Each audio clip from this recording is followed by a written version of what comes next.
Hello friends, నేను మీ doctor Banu, ENT surgeon from Hyderabad. So ఇవాళ మనం తెలుసుకుందాము, వర్షాకాలం కాబట్టి చెవులకు వాటర్ పోతే ఏమవుతుంది, దానివల్ల జరిగే నష్టం ఏంటి, ఆ వాటర్ చెవులోకి పోతే ఎలా క్లీన్ చేసుకోవాలి, లేకపోతే వాటర్ పోవడం వల్ల జరిగే నష్టాలు ప్రివెంట్ చేయడము ఏ విధంగా ఉంటుందనేది తెలుసుకుందాం. చెవిలో మనకు గులిమి ఉంటుంది, వ్యాక్స్ అంటాం. సో అది డ్రైగా ఉంటుంది జనరల్గా ఎక్కువ మందికి. సో అట్లా వాటర్ పోవడం వల్ల అది ఉబ్బిపోయి స్వెల్ వచ్చేసి మొత్తం బ్లాక్ అయిపోతుంది. దీనివల్ల చాలాసేపటి వరకు అది క్లియర్ అయ్యే వరకు చెవిలో మూసుకపోయినట్టు అనిపించడం, వినికిడి తక్కువగా ఉండడం, ఇవన్నీ సమస్యలు ఉంటాయి. అండ్ చెవిలో గుయ్యమనే శబ్దం కూడా వచ్చే అవకాశం ఉంటుంది. సో ఇలా ఉన్నప్పుడు ఏం చేయాలి, మనకు చెవిలో ఆ వాటర్ అనేది వెళ్ళిపోవాలి. అలాగే ఉంచడం అనేది డెఫినెట్లీ నాట్ గుడ్. సో అటువంటప్పుడు జనరల్గా మనం ఏం చేస్తుంటాము, చేతిలో ఏది పడితే ఏది ఉంటే అది చెవిలో పెట్టేసి we will be try to clean. So అటువంటిది మాత్రం చేయకూడదండి. ఓకే. సో జస్ట్ మీరు వాటర్ నిజంగా పోయాయనిపిస్తే immediately come to a dry place and తల ఎటువైపు అయితే వాటర్ వచ్చాయో అటువైపు వంగి కొంచెం ఇలా రబ్ చేసినా it should be fine. Water వచ్చేసే ఛాన్సెస్ ఉంటాయి. లేదు ఇంకా రాలేదు అంటే దూది పుల్లలు మాత్రం పెట్టకూడదు. సో దూది పుల్లల బదులు జస్ట్ ప్లెయిన్ స్టైల్ కాటన్ దొరుకుతుంది మెడికల్ షాప్స్లో. అది తీసుకొని తోటి దీపం బత్తిలాగా చేయండి. అది చెవి లోపల పెట్టేస్తే వాటర్ అనేది అబ్జర్వ్ చేస్తుంది. పుల్లలు మాత్రం పెట్టకూడదు, ఎట్టి పరిస్థితుల్లో కూడా పెట్టకూడదు. సో వాటర్ అలాగే ఉంటే ఏమవుతుంది, ఈ టెంపరరీ ఈ హియరింగ్ బ్లాకేజే కాకుండా మనకు ఫంగస్ ఇన్ఫెక్షన్స్ అనేది వచ్చే అవకాశాలు ఉంటాయండి.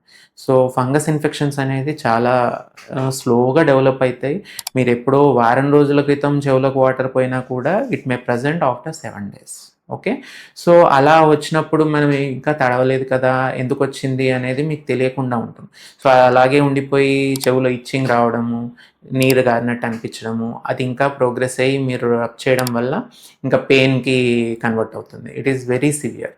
ఇటువంటి పెయిన్ అనేది చాలా సివియర్గా ఉంటుంది. ఒకటేటి సెచ్టర్నా అంటాము, చాలా డేంజరస్గా ఉంటుంది కంప్లైంట్ అనే సిచ్యువేషన్. సో ఇమీడియట్గా మీరు ఈఎన్టీ ప్రొఫెషనల్ దగ్గరికి వెళ్ళి అది క్లీన్ చేయించుకోవడము, దాని ట్రీట్మెంట్ తీసుకుంటే it will be very comfortable for you. మనం ఇది చెవులోకి వాటర్ పోకుండా ఎలా ప్రివెంట్ చేసుకోవచ్చు అంటే, మనకు డివైజెస్ దొరుకుతాయి థింగ్స్. ఇవి ఇయర్ ప్లగ్స్ అని దొరుకుతాయండి, 3M కంపెనీ సేఫ్గా ఉంటాయి. అండ్ ఇయర్ కవర్స్ అని దొరుకుతాయి.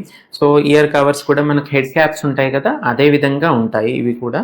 సో మనం ఇలా చెవికి పెట్టేసుకుంటే it will be helpful. Water లోపలికి పోకుండా ఉంటాయి. ఓకే.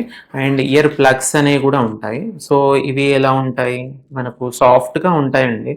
సో ఇయర్ని కంప్రెస్ చేయకుండా, డ్యామేజ్ చేయకుండా, ప్రెషర్ ఎక్కువ ఎగ్జర్ట్ చేయకుండా it will be helpful.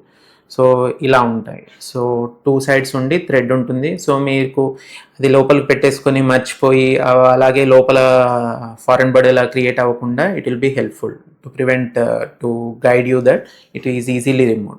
So ఇలా ప్రెస్ చేసేసి చెవులోకి పెట్టేస్తే it will regain its shape and it will block your years. Okay.